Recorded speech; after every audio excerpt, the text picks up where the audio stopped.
volta o programa Conexão de hoje, sempre em nome de Unimed Marília, cuidar bem da sua saúde, esse é o plano. Vitalícia, levíssima água de Marília, Lancheiro Alimentos, de Marília para o mundo, Lancheiro Alimentos. Onde tem sabor, tem Lancheiro Alimentos. Olha, no lanche, na salada, naquela costelinha, molho barbecue, tem também Lancheiro Alimentos. Lancheiro Alimentos, de Marília para o mundo, com muito sabor. Também conosco Oral Center Odontologia especializado. O programa Conexão de hoje, falando sobre o Outubro Rosa, a gente está aqui com o Dr. Léo Pastor e o Dr. Carlos Jandon, os dois falando aqui sobre o Amigos do Com, sobre tratamento, sobre prevenção, diagnóstico precoce, enfim.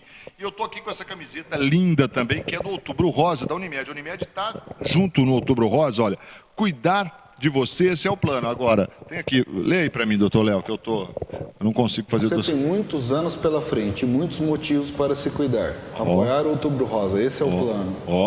Tá aí, ó. Então essa camiseta pode ser sua. Como? 34544000, vai ligando e daqui a pouquinho, no final deste programa, a gente vai sortear aqui 2 camisetas para você. Então ligue agora, 34544000. Tá a fim de ganhar um smartphone de última geração? Pois é, você vai concorrer com a gente aqui no programa Conexão também. Você vai acessar o www.unimed, tá aí na tela, ó, unimedmarilia.com.br/quiz. E ali você vai preencher os seus dados e vai responder algumas perguntas relacionadas exatamente sobre isso, sobre o autoexame, sobre o diagnóstico, enfim, sobre câncer de mama. Você vai responder ali algumas perguntas e automaticamente você vai estar concorrendo a esse smartphone. O sorteio acontece dia 3 de novembro. É uma promoção exclusiva da Unimed com o programa Conexão. A Unimed que é nossa parceira aqui já de longa data. Legal? Então vamos voltar aqui a falar com essas feras aqui do Amigos do Com, que estão nos honrando aqui hoje, nessa noite, trazendo realmente uma boa informação para você, para que você esteja realmente ligado em tudo que acontece. Eu tenho achado muito interessante que essa questão, chegando aqui na Unimar mesmo, eu me deparei lá na reitoria com as luzes rosas. Né? Quer dizer, esse também é um outro ponto assim que a gente vê muito forte no Outubro Rosa, né? Muita gente, a gente tem outros meses comemorativos, alusivos a outras doenças e tal, mas acho que o Outubro Rosa é o pioneiro, né? E talvez por isso ele tenha essa proporção tão grande. Virou tradição, né? Essa história toda começou em 1979, tinha uma paciente, ela chamava Susan Creman, em Dallas, no Texas, e ela tinha um tumor refratário ao tratamento, tanto a quimioterapia quanto a radioterapia. Tinha sido operada, mas não conseguia dar cabo da doença, vamos dizer assim. E aí a irmã dela tinha prometido que ia abraçar essa luta, ia fazer uma corrida, que essa corrida ia começar, e foi em 79 a primeira em Dallas, que ia começar a reverter fundos para pesquisa e educação com relação ao câncer de mama. Então isso realmente aconteceu e a partir daí o mundo inteiro em outubro se vestiu de rosa. E a gente vê aqui na nossa cidade a Santa Casa, a Unimar, a Prefeitura Municipal. Então é com uma grande satisfação a gente poder estar participando disso e estar encabeçando esse movimento na nossa cidade. Legal. Vamos falar um pouco mais aqui, a gente falou um pouco da questão do autoexame, a importância do autoexame, né? E também da mamografia e tal, mas eu acho que ainda o carro-chefe acaba sendo o autoexame, porque as pessoas acabam tendo essa oportunidade. Mas e a questão do tamanho e tal, do autoexame, acaba sendo meio comprometedor, doutor, quando se descobre pelo autoexame? Essa é uma questão importante, né? Porque a mulher começa a sentir o nódulo, ou palpar um nódulo em torno de 3 a 4 centímetros. Isso já não é mais um diagnóstico precoce. A mamografia consegue fazer o diagnóstico do câncer de mama quando ele tem menos de 1 centímetro. O profissional médico, nós com uma capacidade de sentir, de palpar melhor as mamas, a gente consegue detectar nódulos acima de 2 centímetros.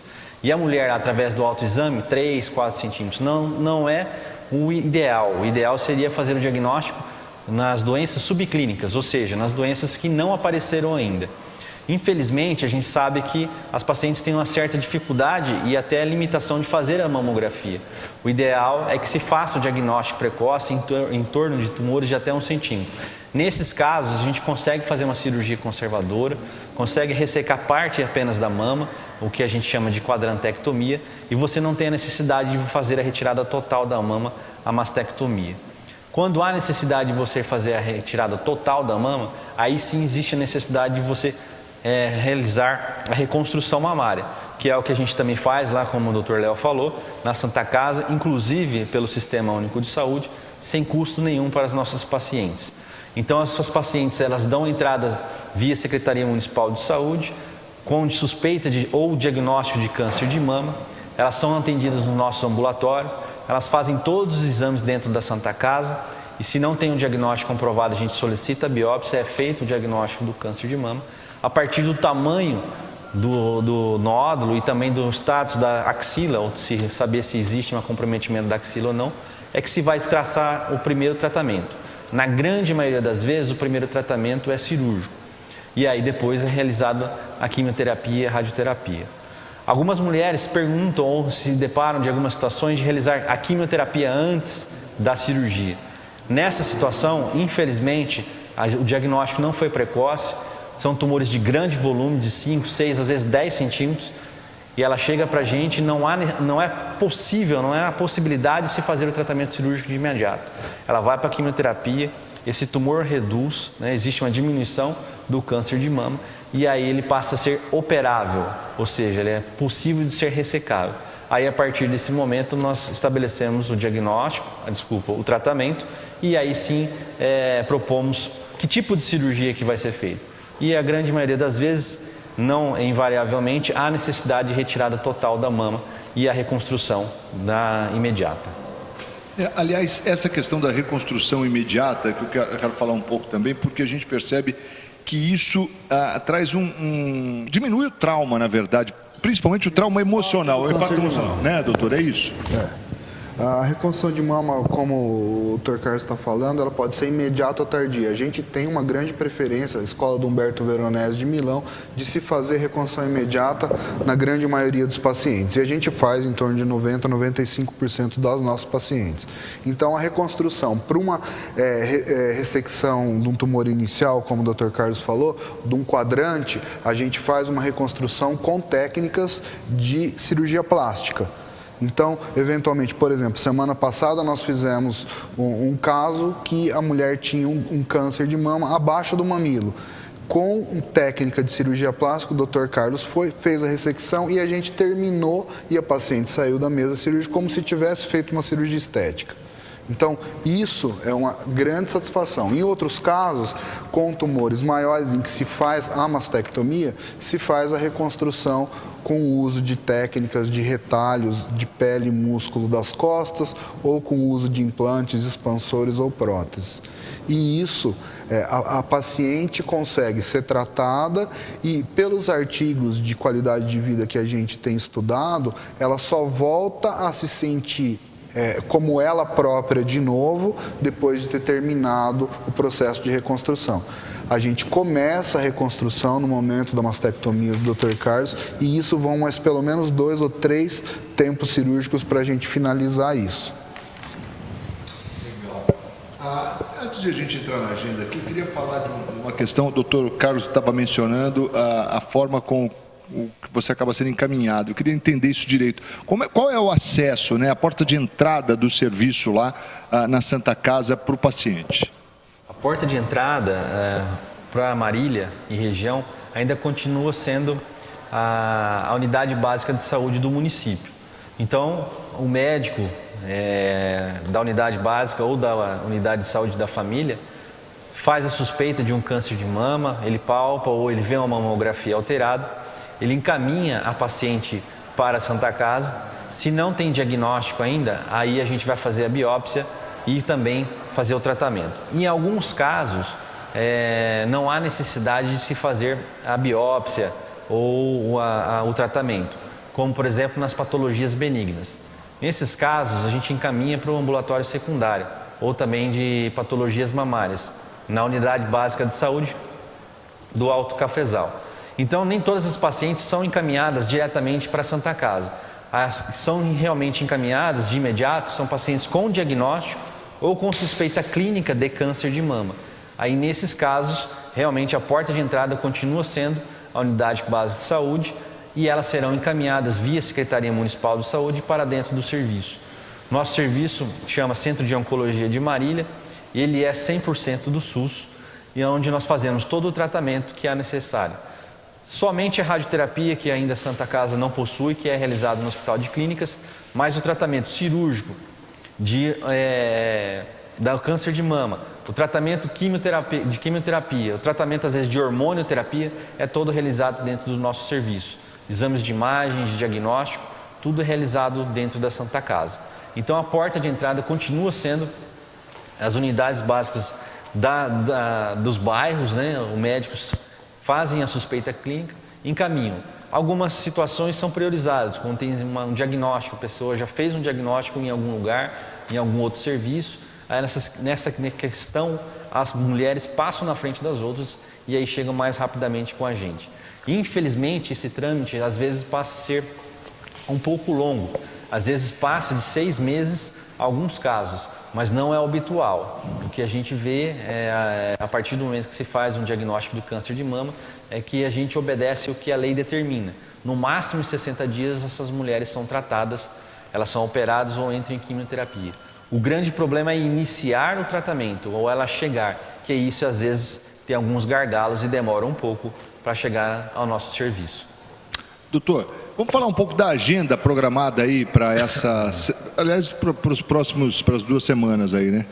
Sem dúvida. Ontem e amanhã, né, aliás, vai ter a venda de camiseta da Santa Casa, na Santa Casa, da meio-dia às 14 horas e das 18 às 19h30. Só para a gente destacar aí a importância da venda dessas camisetas. Isso, é importante saber por que essas camisetas são vendidas e para quem que vai esse valor que é comprado as camisetas. As camisetas têm um custo hoje de R$20, existe uma necessidade de se fazer essas camisetas, então tem um custo e o lucro ou pequena margem que se tem é toda revertida para os amigos do Com. Então a venda das camisetas são destinadas às pessoas, às pacientes que estão em acompanhamento, em tratamento na oncologia da Santa Casa, para que toda a agenda durante o ano seja cumprida. Então existem alguns eventos, algumas palestras, alguns deslocamentos que há necessidade de se ter algum dinheiro em caixa. Então essa venda das camisetas desse modelo que nós estamos usando é toda revertida por amigos do Com. Então essa que é a finalidade da venda. Então hoje e amanhã teremos as vendas dessas camisetas na Santa Casa. No dia 11/10 a panfletagem no terminal rodoviário a partir das 19h30. No dia 13 nós teremos uma palestra na Gota de Leite. A Gota de Leite nos solicitou uma palestra na quinta-feira às 14 horas. Nós falaremos para os profissionais da saúde e também profissionais de dentro da Gota de Leite. No dia 16/10, também vendas de camisetas no Esmeralda Shopping. No dia 17/10, teremos o Dia Rosa, onde será feito cabelo, maquiagem, fotos, entre outras coisas, no auditório da Santa Casa. No dia 19/10, outra palestra na PAI, às 8h30 da manhã. No dia 20, encontro rosa com a delegada Viviane, lá na Polícia Judiciária, às 8h30, na Joaquim de Abreu Sampaio Vidal. No dia 22, atividades na academia, na Avenida dos Esmeraldas, naquele espaço aberto, onde é destinado aos eventos, no início da Avenida das Esmeraldas, às 16 horas. No dia 24/10, Marília Shopping, depoimento das pacientes para as funcionárias da administração, lá no Marília Shopping. Dia 26/10, iremos para Gars, no mais uma palestra, Dalvinha estaremos lá. Só para lembrar, Marcos, nós já fomos esse ano. A gente tem agora, a TV Marília está lá em Garça também. Verdade. Marília, legal. Nós já fomos para Ocalçu esse ano, que foi em setembro, e Lupercio, antes do mês de outubro. Então, assim, para vocês verem que Está regional. Já fomos para Campos Novos Paulistas, para Pompeia, Garça já tivemos algumas vezes. Fizemos o programa da TV Família. TV Família também, Então, do pessoal da Jato lá de Pompeia e a palestra na Igreja das Nações. Na Igreja das Nações, sim. Tivemos um evento bem bacana antes do início do mês de outubro, no dia 26/9, onde a Beth, ela nos convidou e existiu até um lançamento desse guia aqui, Antes de ir para esse guia, vou para o intervalo e a gente volta para mostrar esse guia rapidinho aqui, não sai daí não. A gente vai para o intervalo com o Unimed Marília. Cuidado da sua saúde, esse é o plano. Até já.